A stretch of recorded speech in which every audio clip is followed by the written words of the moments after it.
আসসালামু আলাইকুম। সুন্দর একটা বর্ডার লাইনের টিউটোরিয়াল নিয়ে আসলাম। খুব সুন্দর একটা কাজ এবং খুব ইজিতেই করা যাবে। ডিজাইনটা অনেক সুন্দর। এইখানে আমি প্রথম ধাপের কাজটা করেছি। মাঝখান দিয়ে প্রথম বর্ডার লাইনটা সেলাই করে নেওয়ার পরে তো যে কোনো এক সাইড আগে সেলাই করে নেবেন, তারই পরে সেমভাবে দ্বিতীয় পাশেরটাও সেলাই করে নেবেন। তো আমি প্রথমে একটা পাশের ভিডিও টিউটোরিয়ালটা আপনাদের দিয়েছি, দ্বিতীয় পাশটা সেমভাবে করেছি, আপনারা সেটা পরে করে নেবেন। তো এইখানে যে ব্যাপার, আমরা বর্ডার লাইনগুলো সচরাচর যে কামিজ, ফতোয়া, জামা, শাড়ি, দোপাট্টা এইগুলোতে ইউজ করা হয়। তবে মনে রাখবেন, বর্ডার লাইনগুলো শুধু বর্ডার লাইন হিসেবে কিন্তু ব্যবহার করা যায় এমন না।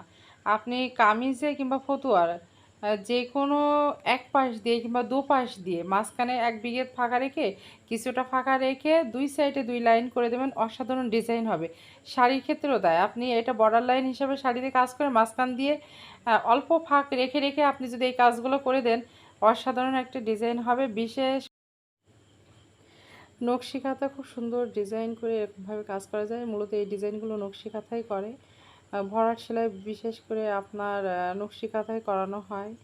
তো এই ধরনের কাজগুলো আপনি যে কোনো শাড়ি, দোপাট্টা সব কিছুর ক্ষেত্রে বর্ডার লাইন হিসেবে করতে পারেন। আর পাড়ির সাইডে যদি হয় তাহলে এটা দুই লাইন করে করে দিলে আমার মনে হয় ভিতরে ছোটো একটা এরকম চারকোনা ফুল করে দিলে আর মনে হয় কিছু করার প্রয়োজন হবে না। তো এরকমভাবে সুন্দর করে কাজ করবেন। কাজটা কেমন হয়েছে আপনার কমেন্টসের মাধ্যমে জানাবেন। আর প্রত্যেকেই হাতের কাজ অনেক সুন্দর হয়, নিজেরা একটু ট্রাই করবেন। সহজ সহজ ডিজাইন আছে, কঠিন ডিজাইনগুলো যদি না হয় তো এরকমভাবে সহজ ভরাট কাজ করবেন। তো ভালো থাকবেন, সুস্থ থাকবেন, আল্লাহ হাফেজ।